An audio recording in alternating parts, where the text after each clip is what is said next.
Everyone, my name is Madison Wunderlich and I am a dietetic intern here at Second Harvest.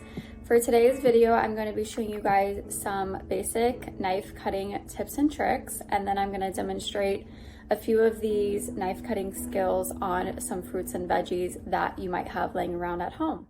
Before you start cutting, it's very important to have a secure cutting board, so I'm placing a damp paper towel underneath this one. But if you have a cutting board with grips on it, like this one shown, then you can use that one as well. Next, for the grip on the knife, it's important not to have your hand too far forward or too far back. You want to have your index finger on the right and your thumb finger on the left of the blade. While cutting, it's important to keep your fingers back into a claw position to prevent any injuries from occurring. To cut through something properly, it's important to start with the tip of the knife first and work your way towards the back, like a rocking motion, as opposed to holding the knife on top and just going up and down with it. Starting off with garlic, a hack to remove all of the peel is to cut off one end and then take your knife and place it flat along the rest of the garlic and kind of press firmly into it. And this should remove any excess peel. To cut garlic, I begin by slicing it one way and then turning the bunch and slicing it through the other way, and this creates a small dice cut throughout. To create minced garlic, you continue to chop until you have small tiny pieces throughout. Moving on to an onion, you want to cut straight through the middle through the root side. Once you have one half of the onion, you're going to want to cut opposite side of the root and start peeling back the layers to get rid of this waxy outer peel. When cutting the onion, you're going to want the root end opposite of your dominant side that you're cutting with. So you can see here that I'm right-handed, so I had the root on the left side. You're going to begin cutting horizontally about 2 or 3 times just before you get to the root of the onion. Then you're going to flip the onion so that the root is away from you, and then begin making vertical cuts along the entire onion.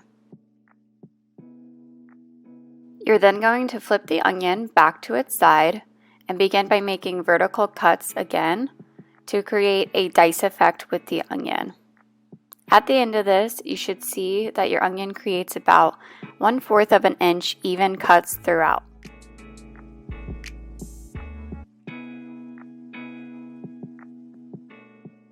Next up is butternut squash, and this one you're definitely going to want to cut down the middle. This was a smaller butternut squash and I still needed to cut down the middle, so don't be afraid if you have to work in small pieces. So first I'm going to take the top end of the butternut squash and cut off the ends just so that it's a little bit even and flat to cut, and I'm doing this with the bottom side of the butternut squash as well, and then you're just going to cut these in half vertically once you stand them up. You are then going to take a spoon or using your hands, whichever works easiest for you, and remove all of the innard seeds out of the butternut squash. Once you have all of the seeds removed, it is now ready to be diced up and can either be used in soups or just roasted and used as veggies on a salad.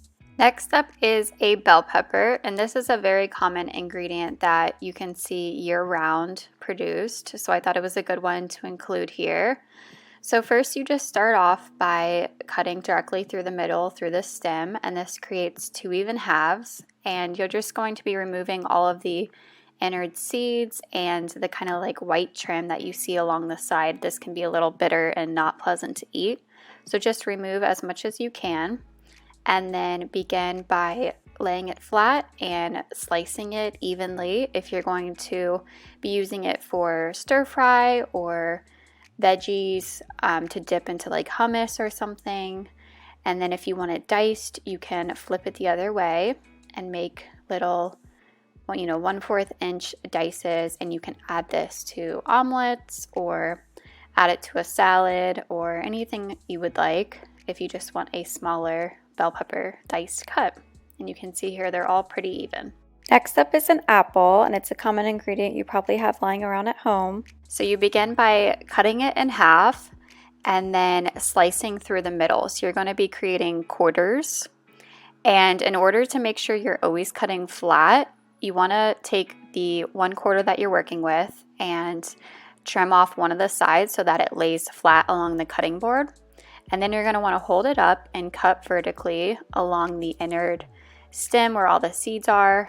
From there, it's ready to be diced up and dipped in peanut butter or just eaten as a snack on its own. Next up is the pineapple, and this one can be, I think, the most intimidating to deal with. But first, you're going to remove the top portion, and then you're going to flip this around and remove the bottom portion. This is making it straight so that you can cut with an even surface.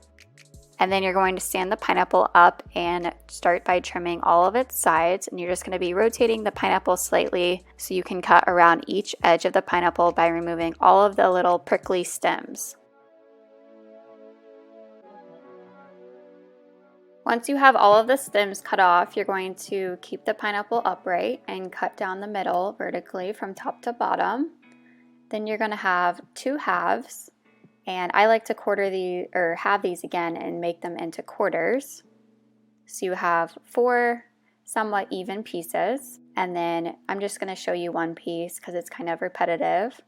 But you're going to take this piece and then turn it on its side so that it has like a flat surface, and you're going to trim out the inner core of the pineapple. From here, I like to cut it one more time and a half and then turn it around and dice it into bite-sized pieces so it's ready to snack or be thrown into a fruit salad. Lastly, we're going to be cutting up some fresh herbs. So this here is basil, and there is a hack to trim these herbs, and that is just placing a bunch of leaves on top of one another. And once you have a good stack, you're going to start by rolling from the top to the bottom. So you can see here that you just want to keep the roll very tight so that it all stays snug and in place. From there, you just begin by making even slices, and this is going to create a beautiful ribbon effect with the basil. And this can be used as a topper on your pastas or be thrown into your pasta sauces or thrown into salads. It just makes a really pretty aesthetic topper onto all of your dishes. That is it for this video. Thank you guys for watching. If you want any more tips and tricks or recipe ideas, visit Second Harvest of Silicon Valley's website.